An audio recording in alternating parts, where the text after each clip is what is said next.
Welcome everyone to today's podcast. And my goodness, this is the third time that I've had this amazing gentleman on. We've met multiple times over the years, both at RSL conferences, but he's also kindly carried my luggage when I bought just a little bit too much on our conferences when we've gone to Las Vegas as well as to the National Restaurant Association. So we've had a long friendship. I've had an opportunity to work with his team a number of years ago. And so as this month is all about community, I couldn't think of no one else more with the expertise and the knowledge and the care than Paul Allan, who is the CEO of Club Taree. Now, let me give you a little bit of outline of Paul. He is the proud CEO of the largest member-based organization in his hometown. Paul focuses his energy on creating connection between his team, his members, his guests, industry partners, and his much-loved community. Because as you rightly heard, this is his hometown. He's just not a blow-in, and it's a country area in New South Wales. Driven by childhood memories of passionately community-minded grandparents, Paul started a conversation that would reset and build strength in his team.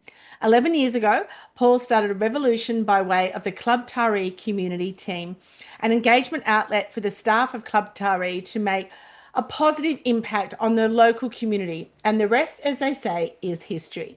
Even Paul is humbled by the resulting impact, with the team now having raised over, now just hear this, $1.6 million and volunteering for over 16,000 hours. Now, we're going to talk about this today because the majority of Paul's team are Gen Z. You know, there's other generations, but these are really young people that are getting behind this community spirit and seeing the benefits not only for themselves, but for the community and those beautiful members and guests that are coming through their doors. This year has certainly seen a change with the introduction of the Club Taree Community Challenge, raising over $270,000. That's just from one event. The final piece seeing Paul and 5 teammates head to NZ, that's to New Zealand, to tackle the Southern Alps in a life-changing and life-affirming opportunity. We're going to talk about that because, I don't think I'll be going anywhere near Alps unless somebody who had a Sherpa was carrying me. Paul has also just returned from the Cancer Council Shitbox Rally, where the Club Taree community team has rewritten history as the largest fundraising team to have ever participated across 15 years of this initiative. And it is a very well-known and recognized charity drive, and that is phenomenal. Paul is also heading a new chapter through the development of the Club Taree Foundation. Club Taree is an honored recipient at the RSL Association's Spirit of Anzac Award, and both Paul personally and the Club Taree twice are proud recipients of the prestigious Clubs New South Wales Heart of the Community Award. Club Taree is the most decorated community-focused club in regional New South Wales. They just don't talk about the community. They're actually doing something for the community. Beyond corporate responsibility, Paul's focus is on building his team, offering opportunity for awesome and establishing lasting legacies. Welcome, Paul. Thank you so much for taking your time out of a very busy period here leading up to Christmas to chat with us today. Amazing. Thank you, Michelle. And what an introduction that is. And look, absolutely humbling to I guess, hear that back and again, revisit this year, but the previous 11 years as well. But certainly looking forward to having a great chat with you. Perfect. So let's look at that. You've been there for over a decade now, leading the club with your, that purpose and that authenticity for well over a decade to keep that, that momentum going. Can you take us back to where it all began? What inspired you to start the Club Taree community team? And did you ever imagine it would grow to where it is today? Look, I've actually been here with the club for 15 years. I had my 15-year anniversary earlier on this year. My background's in five-star hotels, so food and beverage background. As you said earlier in the introduction, it is my hometown, and I am beyond proud to lead this team and have such an impact in what is my hometown and my much-loved hometown. But I guess where it started in what was one of my previous roles here at the club, and I was in a role which was business development and function sales, and a very food and beverage and money driven role as it should be. And I saw an opportunity here at the club to move roles, and I developed a bit of a job description and levels of impact, and I I went into my then CEO, who was Jason Manning, who many of us might know, and I walked into the office and I said, mate, I think this is my new job. Mm. This is what it's going to be called, and I also cheekily said, this is what you're going to pay me to do it.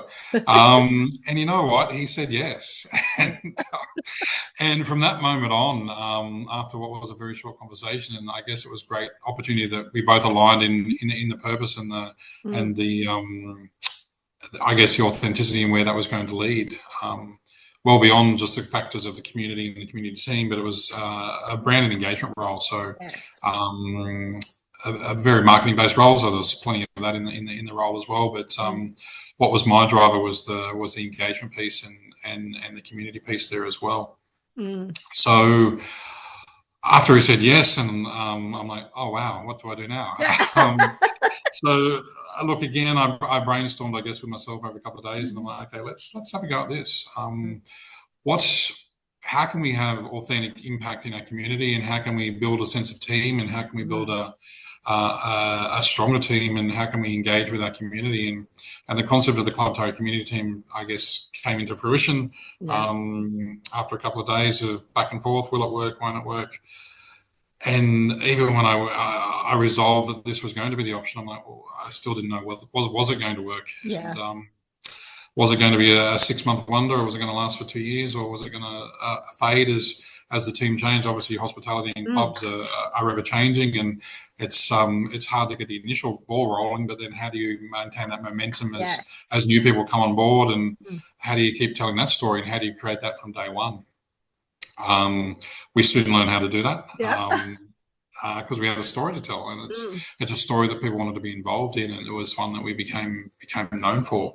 So I guess from there, from the initial point, it was okay. So how do we start this impact, and how do we create that connection? So again, hometown, you know where your connection pieces are. I knew who people were growing up, and I knew who to speak to, and that sort of thing. But what I did is I stripped that back and I chatted to the team foremost. I'm like, okay, so who do you want to help? What's important to you? Yes. Where do you think this could go? What would you volunteer for? Okay. So it wasn't telling them what to do. It was creating a process where they collaborated. And then at the end, what they would have is a sense of achievement or a sense of purpose or a sense of, one of my favorite words is connection. Yes. So how do you get your team connected to what they're doing? And that's where the authenticity comes into it, right? Because you're not getting them to do something they don't want to do. You're giving them something that they do want to do, and you're giving them a sense of achievement and a sense of building a stronger team and connections with each other, but connections with the community, and they can then see the impact that that has, not only in the team and the members, but again in the wider community from there. So that's where it started. Okay. It wasn't easy, and again, not everyone was on board at the first time. I think our first community adventure was a volunteering adventure on a Saturday morning. Hard to get anyone out of bed on a Saturday morning, but you know what? We committed, and I think we got 5 or 6 volunteers there on that first day to help a local community event. And you know what? Those people had such a great team, such a great time. It was all about laughter, and it was all about doing this together. And it was the conversations, and it was getting to know people outside the work environment. But it was also about talking to other people in the community. And proudly we'd had some shirts made up pretty quickly, and that was our first ever Club Taree community team uniform, and we were all down there wearing it with pride. But then what happened from there is we came back, and everyone started talking about it. All right, we took a couple of photos, we shared that on our team socials, and everyone then started asking more questions. So I'm like, you know what, this might be working. So a couple of weeks later, we actually did the same community event, and I had 36 team members turn up for that second event. Okay, so same concept, but you know what the driver was? The driver was the team that had been the first time. And people didn't want to miss out, and they wanted to have that feeling of belonging and that feeling of connection. And that's when I knew that we were probably onto something. And then from there, we added the elements of fundraising, and I call it the world famous Tour Taree, but I don't know if it's quietly world famous, but everyone in the club industry certainly knows about it. And that was our first signature event. Okay, so how do we how do we leverage that and how do we get the team involved in that? So again, we made it visual, made it fun. We raised money for Ronald McDonald House Charities Northern New South Wales, but I didn't choose the charity. I got the team to choose the charity. So Yes, yes. let's put it to a team vote, and it was a unanimous vote. So Mm, therefore, we had instant engagement, we had instant connection, mm, and we had an instant purpose. yes. So it's almost written its own success story from there. Mm, That first year, we rode 3,000 kilometres and we raised $16,500. mm, Again, if you're in the industry, you know that we laid La Tour de Taree to rest last year yeah.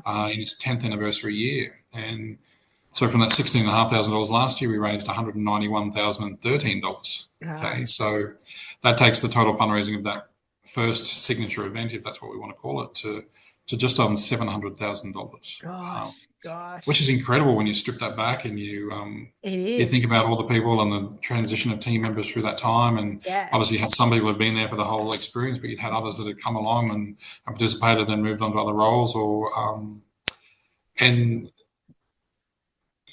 you sometimes think, what if we didn't start that, or what if we didn't do that, Yes. or what if we Yes. didn't think it was a great idea to ride 3,000 kilometres on spin bikes in the members lounge? Can, So, Paul, can I just stop you and give people yeah, explanation? Because yeah, I want, yeah, and the listeners are thinking, where are you riding these bikes yeah, to? yeah, So tell yeah, them yeah, exactly what it looked like because it was a great yeah, visual when you walked into the club. yeah. So we wanted about an engagement piece. So like the idea of the Tour de Taree came up in a creative session we're having as part of our marketing role, or Mm, part of the branding role, where we get everyone in and we're like, okay, what's coming up? What's new? How do we connect? mm, So how do we increase member engagement? How do we build revenue? How do we engage the team? And how do we benefit the community? Are our four factors in creative mm, sessions. And I remember saying at the time in the boardroom here, I'm like, okay, so the Tour de France is coming up. mm. And someone across the table said, well, we could do our own La Tour de France. I'm like, Yeah. okay, let's do that. Let's ride the same distance as the Tour de France and we'll raise some money for someone and it'll be Mm, fun. And we resolved to do that. We left that room not knowing how far we had to ride, how long it was going to take. We didn't know anything about the Tour de France at the time, but we knew that it existed, right? uh, And there we'd left a meeting resolving that we were gonna mirror that. So again, let's strip that back.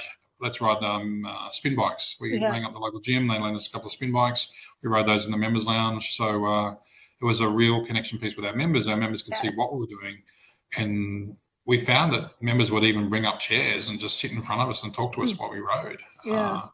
And the Tour de France fluctuates between, I think, 3,200 kilometres right up to 3,600 kilometres, depending on the route of the year. But what we found is our team wanted to do more than that. And Mm. there was one year, the most we ever rode was almost 12,000 kilometres across Holy 3 weeks moly. as a collective. So what we did, we started mapping that around Australia, and we went Mm. from, I think we ended up from Taree, and we're almost back all the way up north, Queensland, across Northern Territory, all the way back down Western Australia, and God. halfway into South Australia. Like you think about how that far that is, Yes, and yes. we did that as a team on spin bikes in Mm. our members lounge while Yeah. having a bit of fun and raising money for a well aligned charity to our team. So Yes. Yeah. it was a hard call to lay that to rest, but Mm. I think we'll talk about it. Probably it will come up. But the Club Taree Community Challenge is the elevation and what I call the legacy to that. Yes. And in our first year, we've smashed that, Yes. Yeah. smashed that as well. So it's about creating that connection with your team and I guess just having a go, right? No matter how Yeah. silly in the moment it might be, but again, we go back to the start of that, and it was only ever meant to be a 1 year thing. So Yeah. 1 year we were supposed to do a Tour de Taree, and the day it rubbed up, one of my team members said to me, "So when do we start planning for next year?" I Yes. went, Yeah. "Is this a next year thing?" Um, Again, I had no idea how long the community would go for. I had no idea about La Tour de Taree. Again, Mm. it was a 1 year thing, but it grew into a 10 year impact, and Yes. Yeah. something that we're all very very proud of. And it was that real competition. I know, a few of your team, I'd meet up with them, sit here in different events, and you hear Yeah, them going, oh, well, so and so did more than me on his last shift, the duty manager. yeah, So I'm going yeah, to do mine. And it yeah, was fun, healthy competition, but nobody yeah, wants to be beaten by the other one. So I yeah, can yeah, understand yeah. why they clearly got to 12,000 kilometers. Yeah, And it's fun. But as you said, it was even having your community, your members and guests pulling up a seat and having a chat with the guys and girls while yeah, they were doing it, and yeah, about everything and anything. And it was I like what you said right from the start. You asked them what, who you wanting, what do we want? You had them fully engaged, but that FOMO at the start when they found out how good it was, that seven, I Yeah, mean, and to keep that momentum going is so important, Paul, and yeah, darn hard because as you said, it's hospitality. You've had gone off to university, gone off and had families, gone off out of the area, but to keep that momentum across, a whole 11 years has been phenomenal. yeah. It's to each and every one of them. Yeah. Yeah, absolutely. It's now become the first thing we talk about in induction. Obviously, we have a massive induction Yes. program, but it is the first thing we talk about in induction because Mm. that's what everyone knows us for now. Yes, In our yes. local town, and that's what team members past and present talk about, and Mm. um, that becomes the instant. I guess it's our identity, and we had a strategic planning session a couple of weeks ago, and it was talk. I talked for almost an hour about our identity and Mm. how that had been created, and it stemmed back to community sense of purpose, Mm. and team driven initiatives, and Yes, yes. um, it's easy to talk about who you are if you love who you Mm. are, right? Yeah, that Yeah, definitely, definitely, yeah, it yeah, certainly is. Let's look at recently. You've returned now, not from one but two extraordinary fundraising adventures: yeah, Shitbox Rally and then the yeah, Club Taree Community in Challenge in New Zealand, climbing yeah. the Southern Alps. Now, what Yeah. have these experiences taught you about leadership as well as resilience and community connection? Yeah, yeah. So I've had a massive year in the community Mm. space, and so has my team. And each one of those opportunities is enough in itself. But what happened is they were back to back. So I said goodbye to my wife and my kids and the wider team on the I think it was the 8th of October this year, and I didn't see them again until the 2nd of November. Oh my So gosh. I was gone for almost 3.5 weeks, but Mm. what an adventure, right? Yeah. So first up was the trip to New Zealand, and it was an elevation under the Club Taree Community Challenge. There's a scholarship piece that we offer our team, which is the Club Taree Mental Health Scholarship Program. Hmm. It's something I introduced 5 years ago for the team with the absolute full support of the board. And that had come about, again, from conversations with the team about mental health space and what can we do. And I wanted to do something that was authentic, that was raising money, that was engaging the community, that was opening conversations around mental health, but it was also helping people's build a sense of their own mental well-being and mental Yes. purpose, and Mm. talking about mental health there as well. So what better way to do that than to offer an opportunity for connecting, Yeah. but building that sense of purpose, building that sense of team, and taking people out of the comfort zones with the support of people that they built connections with over a period of Yes. time. So each year we offer our staff a scholarship program, Club Taree Community Health Challenge, and what that does is people apply for the program, fully funded for by the club, which is Hmm. something I'm very very grateful for. And the selected six. There's always a leader. This year I've added another element where there is a leader who's mentored by a senior manager. So this year I was the mentor, Hmm. and one of my employees, or one of my great employees, Jordan Perez, who's my gaming compliance manager, he was the mentee. So he was technically in charge of the trek, but I was in the background mentoring him to overcome the challenges of connecting the team, I guess, Yes. Yes. from start to finish, but also managing the fundraising component on the side there as well. Mm. So this year we had a record number of applications. In previous years, we'd actually told the team where the challenge was going to be. Mm. This year, we decided not to do that, and Right.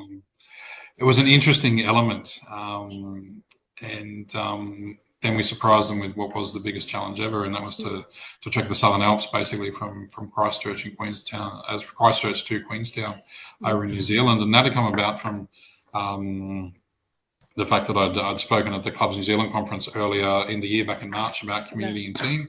Mm. So we thought we'd do a full rounded year of that conversation, and this year we had a diverse range of applications, and then the six people that were chosen to go, again, a fantastic group. I mean, anyone would be a fantastic group from my team. I don't have to say that. I want to say that because it's true. But building that sense of team across the last 10 months. And you've got different levels of elevation there. So you've got people who have never flown before. You've got people who've never been overseas, never had a Right. passport. You've got Yeah. people who have never left their families or haven't been a Yeah. night without their kids. Mm, You've got people who are anxious about flying. You've got people mm, who this is the biggest thing they've ever done. mm, So you've got so many barriers to get over before you mm. even Start start climbing the step, Alps. right? So it's interesting about forming those connections over 10 months and how you do Yes. that. Um, but that's the purpose of it, right? Yes. Yeah. It's to build that sense of connectedness. Mm. So we'd gone through 10 months, we'd raised the money, we arrive in New Zealand, and we get to the bottom of the first mountain. And this was actually my third challenge. I've done it twice before. And those who know me know that I'm not built for climbing big mountains. And I suddenly got this wave of, I'm not going to do this. Oh gosh. But again, as a CEO, I guess it's that putting yourself in that vulnerable position, right? Yes. Your CEO is always on level and always the person to motivate and all that. Yeah. And what I found is the people around me are going, "Boy, you've got this. Yeah. You've got this." All right. So it's that vulnerability as a CEO to be built up by the people around you Yes. uh, to get you to the top of those mountains. Yeah. And what you find over the next what was an 8-day experience was the elevations of different people and those touch points for different people and those Mm. moments of self-doubt or holy moly, what have I got myself into? Yeah. How And how do I get flowing out of here quick? it's like you're like, oh, okay, if I do the first day, then maybe I don't have to do the second day. But you know what? The people around you are not letting you get out of the second Yes. day Yes. because Yeah. you're there for a sense of adventure, right? Mm. I've always been about adventure, and I call things adventure, whether you stay at the park with your kids or whatever it is. So what's the adventure in every day? Mm. But this has got many elevations of adventure and climbing to the top, some of the toppest peak, to the highest peaks in the Southern Alps of New Zealand, Yes. Yeah. with added elements of snow and wind and Mm. coldness and people that you wouldn't normally spend time with, right? So Yes. That's the you've other never thing. lived with these people, but Yes. all of a sudden you're living Yes. with them for 8 days straight, and you're Mm. finding them when they're not in their best moments, Yes. Mm.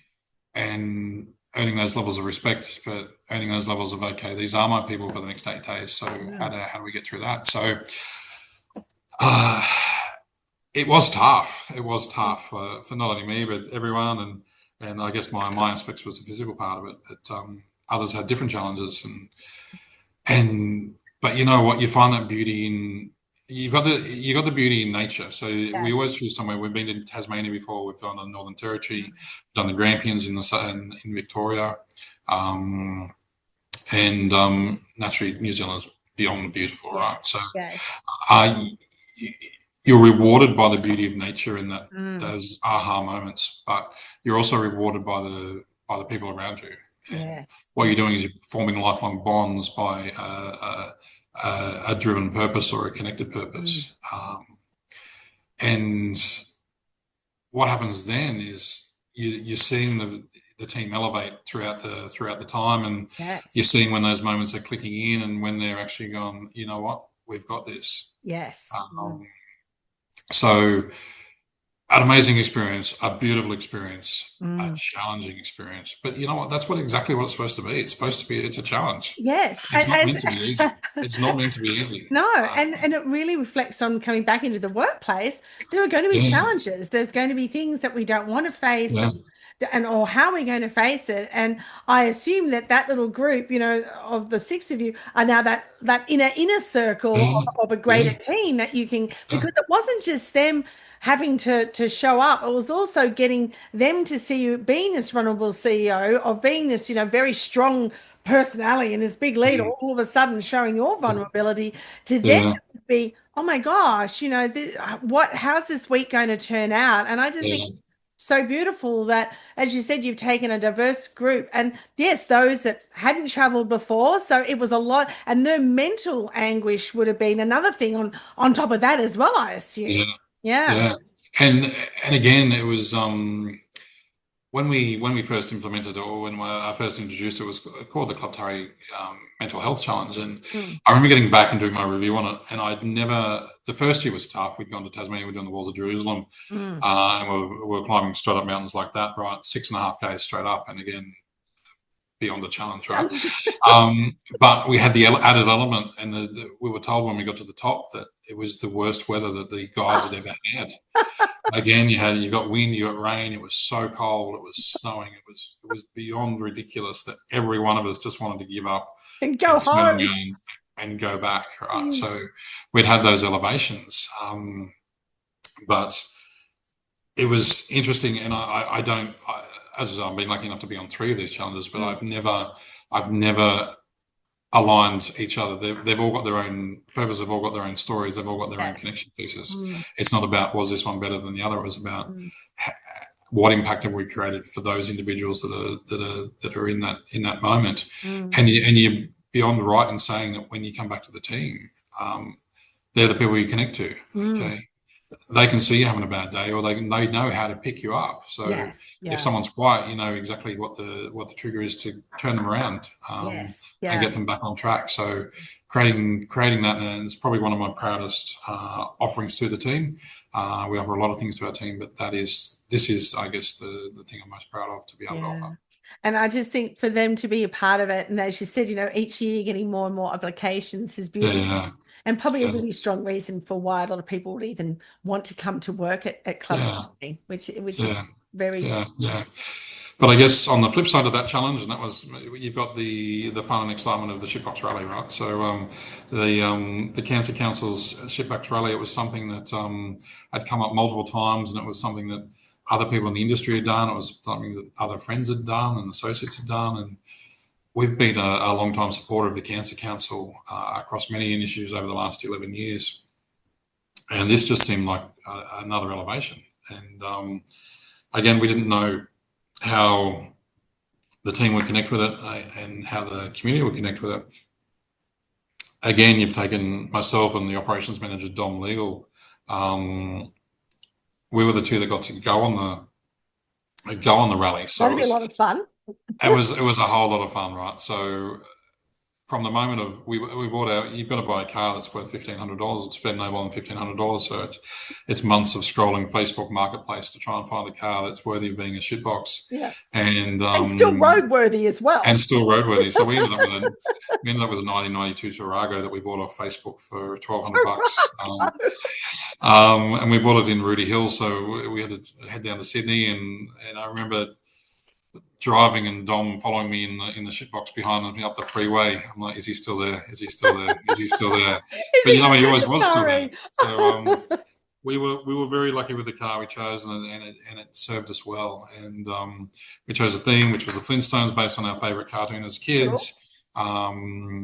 We named the car. We had personal connections to the initiative as well. My mother had passed away from cancer when I was 21. Dom's father had passed away from cancer when he was 19. So we both lost our kids fairly young. Yes. We just heard some buzzing in the background, which is an alarm. Perfect. So we're just coming back. You may have heard there was a slight interruption there with an alarm. And as Yep. Paul and I are having a laugh, you could hardly sit there as a CEO and not be concerned. So here we are. Yep. So let's continue this amazing conversation about the Shitbox Rally. You've now got this $1,200 Tarago. So anybody who doesn't know Tarago, it's like a brick on wheels. And Yeah. and they've got Yeah. the Fred Flintstone. So what parts of Fred Flintstone show did you bring into this Tarago? Yeah, look, so it was about creating a story, or a visual Yes. piece, right? So how do you make your car fun? How do you make it engaging? And how do you have something to talk to and play up on? So we're umming and ahhing about what to do, and we were intimidated by what other people do. And there's been Mm, 15 years of these shitbox rallies, and some of the people put so much effort into these cars, right? yeah. That we were struggling to come up with anything. And Dom walked into my office and he goes, "Okay, what was your favorite cartoon when you were a kid?" I'm like, "Well, it's the Flintstones." He's like, "Well, that's what we're doing." Yes. Yeah. And it was that easy, right? It was that easy.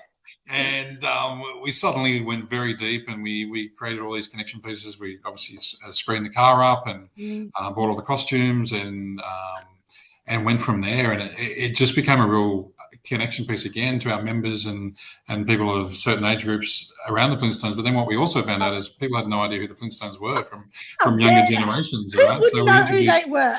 And I remember going home and saying to my kids, even, I mean, I've got teenage boys, 18, 16, and 14, and I said, oh, we're doing the Flintstones. Like, who are the Flintstones, Dad? So then we're on YouTube watching old episodes of the Flintstones. Oh, okay, this is kind of okay. I guess this will work. I mean, anyway, all right. By the end of it, they were very well versed in the Flintstones. And look, I guess a nice touch. We were then looking at, okay, what do we name the car? Well, we really wanted to have a name for the car. Okay, Yeah. so what do we name it? And we came up with all these names, and we went down a rabbit hole of previous Flintstones characters. And do we name it someone random that no one's ever remembered from the Flintstones? And we're like, well, that's not really engaging. Anyway, so because I lost my mum young, and Dom had lost his dad at a young age too, and that was our personal purpose for doing it throughout those connection pieces. It hit me one night. I was sitting on the lounge, and I, oh, wait a minute.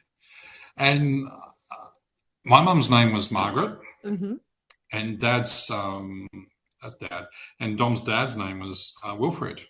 And I went, wait a minute, if we put Will from Dom's dad's name, and Ma from my mum's Margaret, we become Wilma. Yes, you So do. it becomes Wilma Flintstone, right? So it was Wilmar. So the first three initials from Dom's dad, and the first three initials from my mum, and there we had a name for a car, which had a real connection piece to both of us, and Yes. became then a talking point, and another point of connection, right? Yes. So here we were. We'd done our fundraising. We got there. We said goodbye to our car. We put our car on a transport vehicle, and it was shipped out to Alice Springs. So the rally was going from Alice Springs to the Gold Coast. So just on about 3,800 kilometres. Alice Springs into Yalara or Uluru, down to the Unadilla track, stopping in Unadilla, down to Copley, into Silverton, Burke, Gully, and into the Gold Coast. So a very vast range of amazing parts of Australia, right? But we arrived in Alice Springs fresh from our trek in New Zealand. We had one day in Sydney in between, because Dom was on the challenge as well on the Southern Alps. So we'd spent a fair bit of time together already. And straight into Alice Springs, and we reconnected with Wilma, who was in a car yard there waiting for us to collect, and we set about, and then we started finding, Alice Springs was abuzz with all these people that are doing the Shitbox Rally. Yeah. So there's 500 participants across 250 teams. So it almost takes over a town, right? But what you've got then is you've got 500 people in an area all there for the same reason. Yes. And they're all there to create their own sense of purpose and their own connection. We're all raising money for the same people, because there's a personal connection for everyone along the way, but there's also a connection for all those people that have helped fundraise and contributed along the way. And you put in a buddy group, so you've got a buddy group of 8 people, and they're your people for the next 8 days. So if one stops, you all stop. If someone breaks down, you're the people that help do that. If you're sleeping together in the same campground area, the campground, you're eating meals together. So what you've got is you've instantly found new friends, and we were so lucky, and we've now got new lifelong friends, because we had the best buddy group that we believe has ever been on the rally, right? But it's again those next levels of connection pieces. But then what you've also got is you've got all the people back home who are messaging and contacting you and ringing you and following you on Facebook, and they're wanting to know how you're going, what are you doing, and how's this, and what's this, and where are you up to, and we probably weren't prepared for that in the fact that we weren't aware of the connections that we'd made all the way along, right? Yes. And we had so much fun. We broke down a few times. We lost 4 tyres along the way. There was days where the car wouldn't even move. But again, it was about the people around you forming those connections and making it fun, making it engaging. You're there for a common purpose. What's the end goal? Why are we here? And we started the rally as the highest fundraisers for the rally to start with. When we set out, we'd raised, I think, $96,000. So on the first day, everyone knew who we were, because we'd been recognised for that in front of everyone. That was lovely, and we set ourselves a challenge. We're like, okay, how do we do this? And we got to the second last night, and we were so close to $100,000. And what happened is everyone on the rally started messaging their friends because they wanted to see us get over the line. Oh, So we had people that we wow. didn't know that were friends with other people on the rally who could have well and truly donated to their pages. Yes, They yeah. donated to us so that we could get across the line. And what happened by the end is we then became the highest. We ended up the fundraising for that $106,445, which turned out to be the highest amount ever raised for the Shitbox Rally across Yeah. 15 years, across 47 rallies. Mm. And I think I worked out there to be 11,400 different teams across those 15 years. Goodness me. And Club Taree and the Club Taree community team now holds that number one spot. Mm. And that's a proud legacy to have. It is. It is. What it is, and imagine the research that's going to fund and for the Mm. Cancer Council. And yeah, so it's the number one. It's the number one engaged piece that we've ever done. So Mm. I've been back now for 6 weeks, and I'm still being stopped in the supermarket every time. And I don't know it's hard to Tari. I know everyone, but Yeah. people are stopping me that I don't know, and they're Mm. saying, "Well done for what you did. You've Yes. Yeah. inspired us to have a go." Mm. Or people come up to me, "We followed you. We made a donation to your page. Yes. We love what you've done. Keep it up. When are Mm. you doing it again? Yeah. Can we do it with you?" Yes. And it has been the most vocal piece of community engagement we've done in Mm. an individual sense, Mm. which I guess inspires us to do it again. And we're not doing it next year, but we will do it again, and Yes. probably in 2027 in a new format and a new way. But Mm. what we've also got now is so many teams in Taree want to do it with us. Yes. And I think Um, it's that growing that community, isn't it? It's not yeah, just about you doing it, it's the others as well. yeah, yeah. It's never been about me. It's never been about Dom. Mm. It's about having impact for those that have lost their battle with cancer or going through their Yes. battle with cancer Mm. or have beaten their battle with cancer. Right? Yes. Yeah. It's about respecting them and doing it for them and helping people that need it. Yes, yeah. And that awareness piece that, as you said, others now in the community are going, well, we'd love to get Yeah, involved and how do we do it? For those listeners who may not know who Wilma is, she was Fred's wife in the Flintstones. absolutely, absolutely. And so to have that connection was really beautiful. And just to take you back at a moment where you asked with your son said, who are the Flintstones? And because Yeah, I grew up with the Flintstones, it was actually because my father used to watch it with me. And he said it was actually based on the Honeymooners, which was back in the 50s, which was a black and white one. So if you look yeah, at yeah, Honeymooners, it was based on that as well. But yeah, so yeah, and then of course the Jetsons was the future yeah, absolutely. of the things of the Yeah, Flintstones. Let's chat for a moment about what's coming up, because what you've created over the last 11 years has been this amazing legacy to show what you can do, and it continues on. So it's not just a legacy that's set and forget, it's continuing. And now this year you've launched the Club Taree Foundation. What does this next phase represent for you personally and professionally, and what is the vision for the foundation going forward? Because as you said, you've even put to bed now the very successful, Tour de Taree. What does this foundation look like, and why start a foundation? look, again, the Club Taree Foundation has come about in the last 5 years. 5 years ago, when I became CEO here at the club, we set out a strong strategic plan. But to me, it was very important that the strategic plan just didn't revolve around things and stuff. It wasn't about just building. I mean, building's a big part of it, but it wasn't about let's build a new gaming room or let's build a new Yes. whole golf course. It wasn't about it's those elements certainly in there, but okay, so the strategic plan I stripped back again. So the most important part to me in those are obviously financial stability and financial Mm. viability long term. Yes. Yes. But where is the community piece and what does that look like and what is the team piece? So Mm. a big part of our strategic plan revolves around community and a big part revolves around team. And to Mm. me, those two are connected pretty well. But when we wrote the strategic plan in 2021 for the next 10 years, and naturally we review it every year, we had this, I guess I call it a pipe dream that, you know what, one day we might raise $1 million. And what happens when we raise $1 million?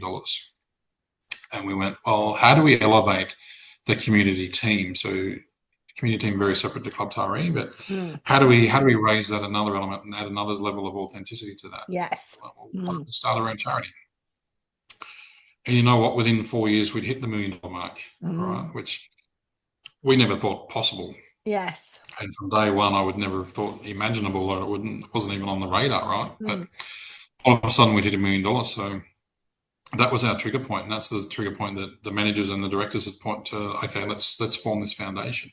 Mm. And the foundation is what we call the natural progression of the community team. So it's creating another level of authenticity and purpose behind what we're doing. Mm. It separates all the funds from it separates all the funds directly from the club and creates an own financial status for the community work that we do. So of the funds raised for the community foundation are to help locals through a range of community programs or a range of community initiatives, whether it be scholarships or bursaries or traineeships. But it also helps local community groups who struggle to raise $500 or $1,000, or they need a piece of equipment that will change their purpose and change their ability to connect with their people. Right? Imagine the impact that we can have by handing over a check for $500, which might take someone 6 months to raise. You go, you Yes. know what, we can help with that. We Yeah. can help with that. Mm. But again, the foundation, and I've taken the board on a bit of a journey with this, and what the board of the club, so the board of directors from Club Taree have done is they've recognised that we got to this because of our team. Okay, Yes. so what Mm. they've done, Mm. um, and I'm very grateful for this, is they've put the ownership of the foundation back into the team. Mm. So the team is the foundation is a separate company and a not-for-profit. What the board of Club Taree has agreed to do, and what we have done is the board of the foundation is actually made up of employees, Wow, which which is is amazing when it's the in- hospitality industry and they can come and go, but yeah, man, it takes it that next level. incredible, right? So I act as the chair of the committee. There is one board representative, but then there's two management representatives and three staff representatives who are Mm. all popularly elected each year from the staff. And what that does as well, it gives people a bit of engagement and a bit of exposure to corporate governance, right? So Yes. Mm. there's all different levels of part of our people and culture plan, and again, I'll talk about that later maybe. But our people and culture plan is a big part of our strategic plan as well. But it's giving people insight on things that they wouldn't normally have in their workplace. Yes. Mm. Elevating that sense of purpose and that level of impact that they can have by working as a team and making decisions that are going to impact their community as a whole. Yes. Mm. So again, I'm very grateful for that the board of the club has respected the impact that the team have had Mm. from day one, 11 years ago, into the success of our community engagement and the community team. That they put all faith in Yes. our team to lead the foundation under Mm. the brand of Club Taree. Mm. Um, and and again, you stand back to what it is. It's about legitimising our connection to community, I guess, for all perpetuity. And Yes. and I often talk about legacies, and I'm very proud of the legacy that that's creating for I guess me as a CEO. And Mm. I don't like being pompous. It's never about me, but greater than that, the legacy of my team over the last 11 years, for the people that have come and gone and the people that have been here the whole time, they've all had a role to play. And look where Yes. that's gotten us. Yes. And Yeah. 2026 is an exciting year for everyone that's been a part of that journey Mm. because we get to add this new element, right?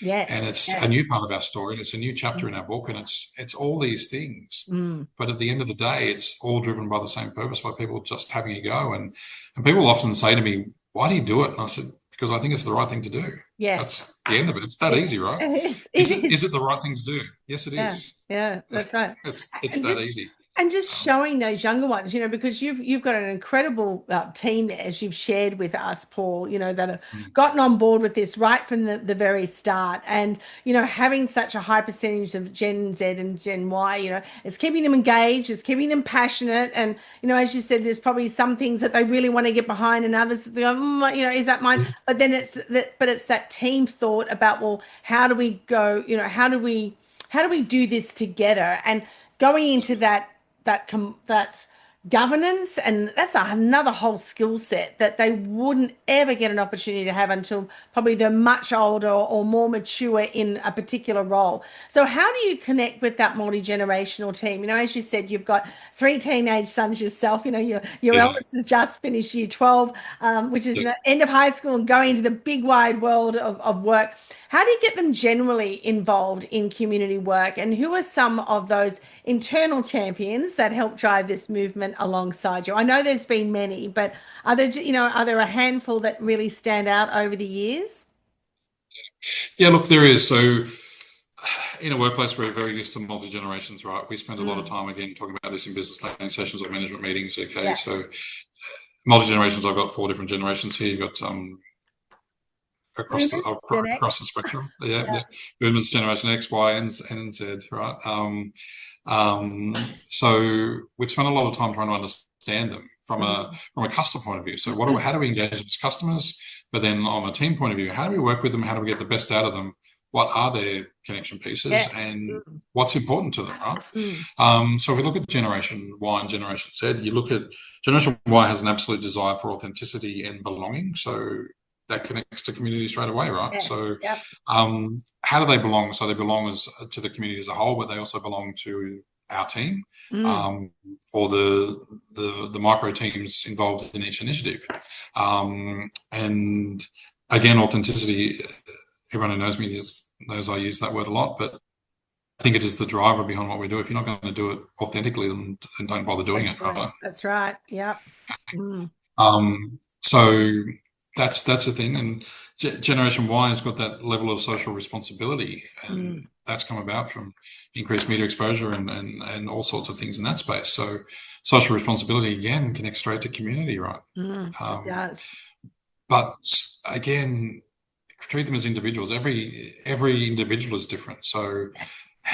what do they want to do? And again, from day one, as I've said Mm. before, we've involved them. Everything we do is driven by them. Yes. Mm. And as we alluded before, not everyone's on board with everything, and that's okay, Mm. uh, as long as you respect what other people want to do. Yes. Very much And so. I mean, again, I've got people in the team that have not been involved at all, and again, that's okay, and we respect Mm. that. Yes. Um, and the only thing that I ask is that you support those that do, Yes. Mm. which they do. They're our biggest cheerers and our biggest championeers, and they love sharing our story out and about as well. Mm. But again, it's about those conversations and creating those connections. So, um, as a manager, I guess, and as a community advocate, what do we do and how do we work to keep our impact aligned Yes. with each of those generations? And the best way to do that is ask. Okay, Yes. so Mm. every team meeting, I put out a staff questionnaire, um, and it can be simple about who do you want to support, what would you get behind, and I strip it back as well, and I do the pipe dream thing. If you had $5,000 to give to a community organisation, who Mm. would you give it to? Yes. Yes. So just ask them, all right? Mm. Just That's ask them right. and build it. But again, understand the generations and what are their connection points and what do they want to get. So do they want to be rewarded? Do they want to be championed? Do they want those points of connection? Mm. And I guess you have to work on individual levels around those things, but you can also try and put them as a whole. We're not rewarding people in any singular way. Mm. It's how do we celebrate our achievements as a team? And Yes. Yeah. we've been very big on that from day one. Is our team have done the work, so they're the ones that should be there presenting the checks, or they're the ones that are there in the photographs. And again, I'm thankful that the board appreciates that for what it is. Yes. If our team have raised money, it's not our board that are getting in the photos to donate that money. It's our team because they're the ones that have done the work, right? Yeah. That they've done that. So Mm. they're the ones that get to share that on the socials, and they're the ones that get to share their part of the story. Yes. But again, people that have been a big part of the story. I mean, we've got some absolute current champions. Current operations manager Dom Legal, who's taking over community engagement. He this year alone has raised $130,000. Oh, Him alone, one hundred and thirty yeah. thousand dollars, which is incredible, right? Mm. Incredible. People like again Jordan Perez, who's on his own journey of industry growth, and he's recognised that this is a big part of who we are, and Mm. he respects that. But in the team, you've got people like Cara, who has been with us for 16 years, and she's been with us from day one, and one of our first ever volunteers, and still the first to put a hand up, and Yes. and then bring your kids along, and how can they help and support? Mm. You've got people like Kylie Morris, who's our receptionist here at the club.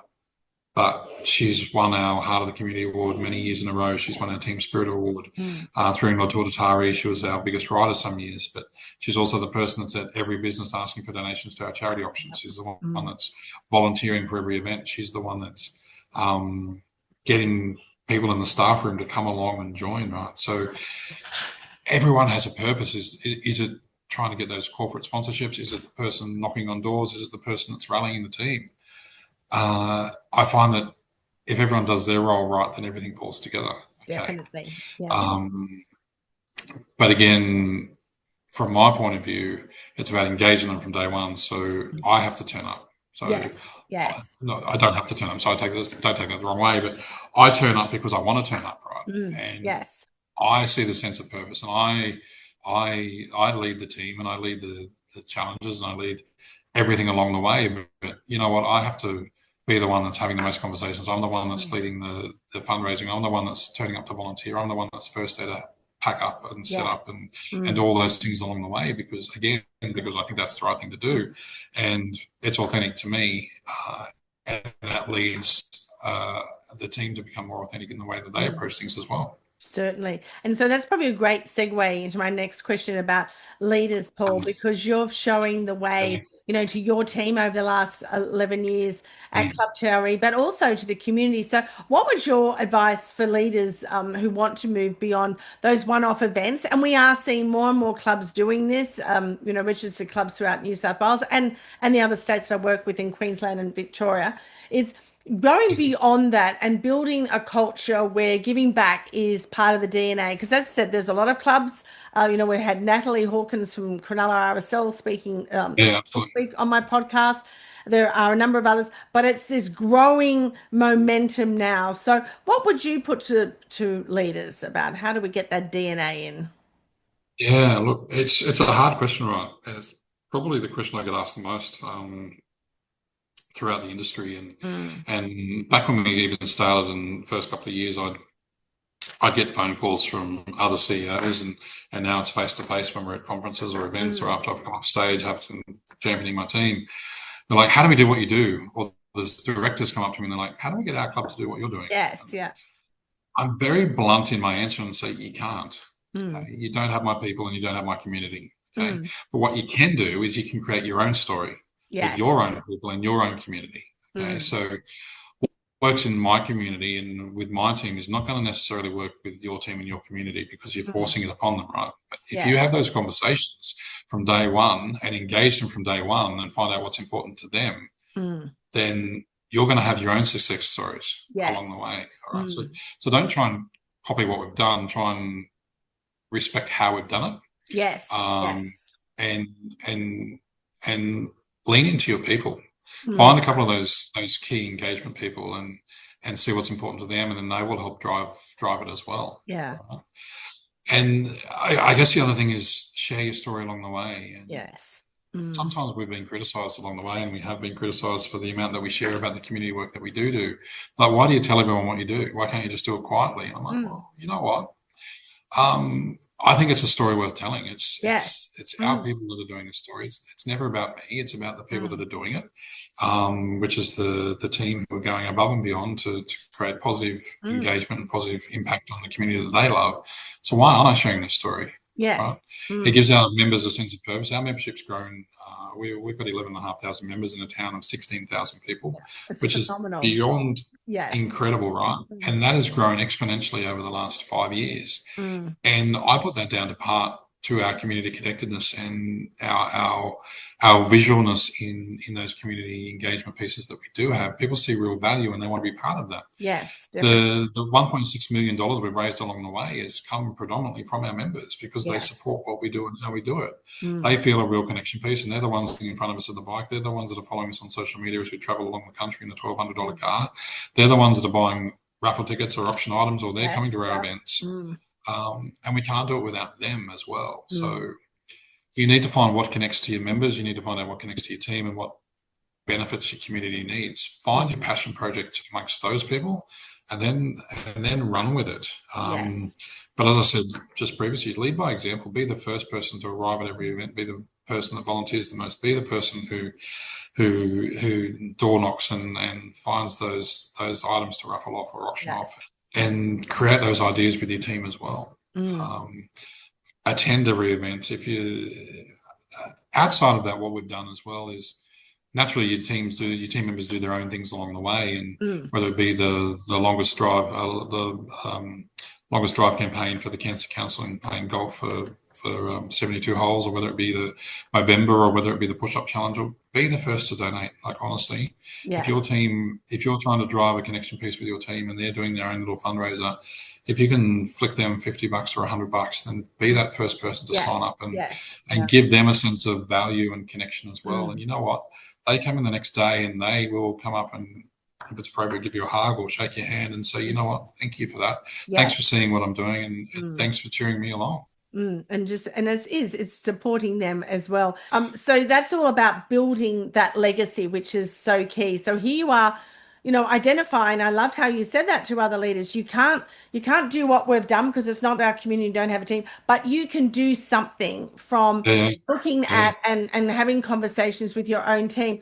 Um, how could other club leaders start thinking about their own lasting impact in a way that is not to be seen as it's all about me, but actually lasting this impact? Because as you said, you'll be there for another good decade or 2 decades, but you want this continuing. And also, what I was thinking about through our conversation, Paul, it's not only the people that are working for Club Taree at the moment, but how many have you impacted that have gone on to other organisations, even outside the hospitality industry, that have taken this legacy with them as well to all, these ideas, which has now created legacies in those other companies. Where is that legacy piece in making it, ensuring that it has that lasting impact, not just a one-hit wonder? Yeah, look, and legacy is a word I use a lot, and Mm. I guess to me, it's about that level of authenticity. And again, authenticity is a word I use a lot, but I think Mm. they really connect when it comes to that community piece and the team. And I guess I sat down early and I went, okay, as a CEO, what do I want to be remembered for? I don't want to be remembered for Mm. having the best gaming room or the best restaurant fit out. But you know what? I mean, those things are very important to me. Don't Yes. get me Yeah. wrong. And I do want to have those things, but I Mm. don't necessarily want that to be the thing that people remember me for.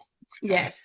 I want to be remembered for, or I want my time here at the club. And again, it's not about me. It's about the impact that we've been able to create together. Mm. So I want the timeline of Club Taree where I've been involved to be about that community connectedness. Yes. And I guess building legacies isn't easy, right? Mm. Sometimes they build themselves, and Yes. sometimes they're not great things. Mm. But you always want them to be. So if you come to work every day with, okay, what is my purpose? Mm. What is the thing that I want this team to be remembered for, or what do I want this year to be remembered for? Yes. Okay, Mm. and then you come into work every day and go, okay, how do I make that happen? Yeah. Okay. Mm. And yesterday there might have been impacts that are going to impact that negatively, but how can I fix that today? Yes. Mm. So again, um, being connected to your team members on their level and taking them along, and yes, many of them are creating their own legacies beyond Club Taree, and they've taken Yeah. similar models and put them into other clubs or other workplaces, or they're doing their own things. But one thing I wasn't prepared for, and I guess is the multi-generational factor. So Yes. I remember the first time someone said to me, "Can we bring our kids along?" I'm Wow. like, "What?" I'm like, I'd never thought of that. And again, Mm. I mean, being a father of three amazing boys myself, I hadn't thought of that. But instantly I said, well, yeah, you can. Let's do that. Yes. Mm. Um, and so we got our kids their own uniforms, and they became official. They were Club Tarot community team, and then underneath they were official helpers. So they became Yes. official helpers, right? Mm. And I guess that was a part that I wasn't prepared for, but they've now become our biggest. Some of them have become our biggest volunteers, and the first to put their Yes. hand up, and they don't miss out on being the first to put their hand up to help with the trivia night or the gala or the Bunnings barbecue or whatever it might be along the way. and they're often our hardest workers. Yes. Okay. Yeah. And again, being able to instill that in people, and then I know, I know then what they do then is they're parts of sports teams, right? They're parts of Yes. Mm, cultural groups, and they're putting their hands up to help in those canteens or mm. timekeep at those sporting events or umpire or do all these other layers of community connection pieces. Yes. And Yes. imagine if that's come about because their parent or their carer worked at Club Taree and Yes. we started that. What Mm. if that was the case? All right. Yes. Yeah. Um, but it becomes a conversation. It becomes a conversation around my dinner table all the time, Mm. and certainly around staff barbecues and other community events where we're talking to these kids. And again, we get to see these kids grow up Yes. and those connection pieces. So imagine if our legacy was to build multi-generational impact on a community, right? Yeah. I think I said at the RSL Association's conference in Hobart this year. I was up there talking. I was talking about imagine so if we raise $1.6 million in 10 years, imagine if there's 1,200 clubs in New South Wales. Add that together, and everyone did the same sort of impact. Yes. It worked out to be I think a $1.4 billion story. And I Yes. said to imagine if that was our legacy Mm. Yeah. as an industry, Mm. and it's just by people having a go and bringing their teams along and respecting the things that their team wants to do, right? And you're right. That's all it is. Yeah, it is. And it is about that money that's being raised is through the team. It isn't through what you provide to patrons within the club. It is about what the team have raised through donations from, Yeah, you've yeah, only got a small community of 16,000 people, but even them getting them involved and then beyond that with corporates, etc. And I know you even said to me when we were down in Hobart that you've even got your suppliers, they need to get on board as well with this, yeah, this thought yeah. about. So again, that's sort of another elevation is you're calling them suppliers and you give your community partners in that way. So how can they impact? And Yes. it becomes a part of contract negotiation, right? So Mm, what people are now finding that what community is important to us. So mm. what's their community involvement piece or their social impact piece Yes. Mm. in the contracts that they offer to Club Taree. Yes. Yeah. And you know what? Other clubs are now doing that, which is Yes. amazing. Yeah. Which is good Which because is it, amazing. it just it just continues that and when they do it for you, then they'll do it and they'll talk about it at the next company that they may be Yeah, working with. yeah, So yeah. it just Absolutely, it continues. absolutely. Yeah. And I was, it's all set on values. And I know, Club Taree has its values Mm, as well as the mm, community yeah. team has its values, which is really key. How do you feel that those values translate into action, and how do you ensure they are lived, not just lamented? And we see that a lot in clubs. And as you know, Paul, I'm very values based, and we've seen values that go, oh, look great on the, we laminate them, stick them on the staff room door, or although the 63rd page of the club, employee handbook. But how Yeah, do you actually yeah, live and breathe those values? Because that to me is really key. If we can, yeah, just talk about that as our final yeah, question. Yeah. yeah. So look, values are important to me, and we had a set of values here when I took over as CEO, and I didn't really resonate with them, and it was one of the first things I did with the board and the management team. We had one word values, and I'm like, well, how do you connect to one word? Yes, like team Yeah, support. yeah, yeah. So Yeah. what does team mean? Or Yes. one Yeah. of our words was flexible. I'm like, well, Yeah. how are we flexible? I mean, you're not going to change the price because you want to pay something less, right? Yeah. Like we can't live by those. So we changed ours to statements. So one of them is we are proud of who we are. Mm. Yes. So on multi levels, we're proud of who we are now. We're proud of our history as Mm. a combination of an RSL or Taree RSL club and Taree Golf Club. We've got a amalgamation piece that happened 20 years ago. So we're proud of the steps that we've had to get to Mm. here. We're also proud of what we do every day as a Yes. team and as a member-based organisation and everything like that. We are committed to quality. We are committed to quality in everything we do. Yes. We create positive experiences. So again, you've got these touch points. Okay, is this a positive experience I'm creating? Well, no, it's not. So how do I alter that Yes. along the Mm. way? Um, Community is our focus, is one of our values. So Mm. instantly, you know that our focus is community, and we filter everything that we do around those values. So Mm. you've got to be authentic in your values as well. So if your values might be one word, have a look at how do you use those as a measure or as a filter? How Yes. do you use Yes. one word as a filter? Mm, If they're statements, they don't need to be sentences. They can just be mm, a very short statement, yeah. which gives, again, back to one of my favorite words, authenticity beyond what you're doing. Yes. It's about understanding what you're doing it and why you're doing it. Mm, We're doing it because this is what we believe, right? that's Um, right.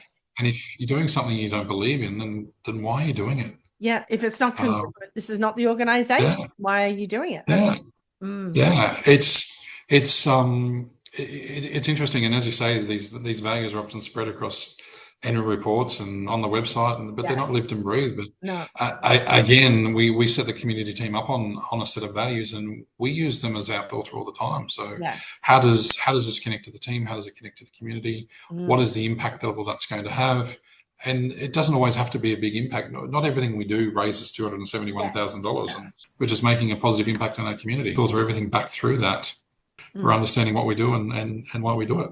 yes. Yeah. Which is it's that full circle moment. We had again another management meeting last week, and we launched. Um, I guess a new phrase for next year, and it was about and it's connection creates community, right? So Yes. Yes. it does, and community is not just about the town, or it's not about Mm, it's about multi levels of community. So who are yes. your people, and who do you engage with? Is it your local sports team, or is it the Rotary Club, or is it the local embroidery association? Mm, Who is your community, and who are your people, and yes. how can you have those impacts beyond that? But Mm, what starts those is connection. So how can you have connection with your team, with your members, with your community, to help build a stronger place for everyone to enjoy? it definitely It is. becomes that simple, right? It It, becomes that it simple. It does. It's simple, but there's a lot behind it. And thank you so much for sharing today on this episode. What it all started off, 11 years ago, and to where it is today, and where it is going to be in the next 10, Yeah, 20, 30, 40 years. yeah, I yeah. think is going to be fantastic. I will put all the links to do with the club in the show notes so people can look at that further. So before we sign off, is there anything that you haven't shared that you would like to before we finish our conversation? I think if we be so grateful and be gracious with your team, Mm, they are the ones that are going to help create those impacts that we're setting out to create. So if you can be grateful for what they've done and be gracious for what they have done, then mm. you're on a winning project, right? Yeah, I love that. Yeah, being grateful and gracious to others. Thank you so much, Paul, for your time today. I've Thank you, thoroughly Michelle. enjoyed this Yeah. conversation, and I know my listeners will get so much from it, both whether they are a leader or there's somebody on the front line, or perhaps somebody's not even in the industry, but thinking, how can we, do what you have done and continue that legacy? So thank you so much. Thank you. Always a delight, Michelle. Thank you so much. Thank you.